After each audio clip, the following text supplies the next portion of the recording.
ગુજરાત રાજ્ય સરકારની વિધવા સહાય યોજના હેઠળ મહિલાઓને મળતા લાભમાંથી વંચિત અનેક મહિલાઓ પંચમહાલ જિલ્લાના હાલોલ તાલુકાના મામલતદાર કચેરી બહાર લાઇનોમાં ઊભી રહેવા મજબૂર બની છે. ઘરકામ જોડી દસ્તાવેજોની ઝંઝટ અને લાઇનોના ધક્કા વચ્ચે મહિલાઓએ યોગ્ય વ્યવસ્થા માટે મહિલાઓ દ્વારા માંગ ઉઠાવી છે. તો હાલોલ મામલતદાર કચેરી બહાર મોટી સંખ્યામાં મહિલાઓ હાજર રહી હતી, કારણ કે વિધવા સહાય યોજના અંતર્ગત અરજી કરવાની છેલ્લી તારીખ 31 જુલાઈ 2025 જાહેર કરાઈ છે. તો રાજ્ય સરકાર દ્વારા ચાલતી આ યોજનામાં દર મહિને 1250 રૂપિયાની આર્થિક સહાય આપવામાં આવે છે, પરંતુ દસ્તાવેજોની અપૂરતા અને માહિતીના અભાવે અનેક મહિલાઓ હજી સુધી આ લાભથી વંચિત રહી છે. તો મહિલાઓને વધતી સંખ્યાને ધ્યાને લઈને આજરોજ મામલત કચેરી દ્વારા વધારાનો સ્ટાફ ગોઠવવામાં આવ્યો હતો. તો કુલ 8 ટેબલ ઉપર અરજીઓ સ્વીકારવાની કામગીરી હાથ ધરાઈ હતી. તો આ ઉપરાંત કચેરી બહાર લાઇનમાં ઊભી મહિલાઓ માટે ચા અને નાસ્તાની વ્યવસ્થા પણ કરાઈ હતી. તો કચેરીના જણાવ્યા મુજબ આવતીકાલે છેલ્લો દિવસ હોવાથી સવારે 7 વાગ્યાથી અરજીઓ સ્વીકારવાની કામગીરી શરૂ કરાશે. તો હવે પ્રશ્ન એ છે કે શું ટૂંકી સમય મર્યાદામાં તમામ અરજદાર મહિલાઓને લાભ મળી શકશે?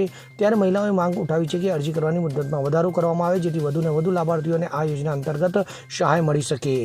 हाँ मामलेदार ऑफिस है तो हमारे कागरिया थता नहीं, हम धक्का खाई थाकी गया, घर काम बदा बाकी खादा पीधा वगैरह आखिर 4 દિવસ के आए से हमारे विधवाओं कई करता नहीं.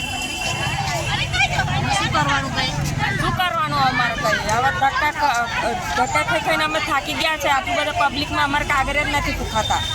તમે કઈથી આવો છો? અમે હાલોલ में आए पावागढ़ रोड. કાલે અમે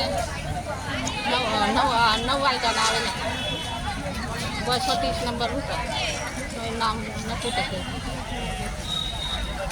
કાલે નંબર નતો આવ્યો તો અહીંયા શા માટે આવ્યા આજે? વિધવા સહાયનું ફોર્મ ભર્યું. તમારી શું માંગણી છે અત્યારે? અમારે પહેલા નંબર આવે જ ને. કિરણ ગોયલ સાથે CN24 ન્યૂઝ પંચમહાલ. હવે જુઓ દેશ દુનિયાની તમામ ખબરો તમારી આંગળીના ટેરવે.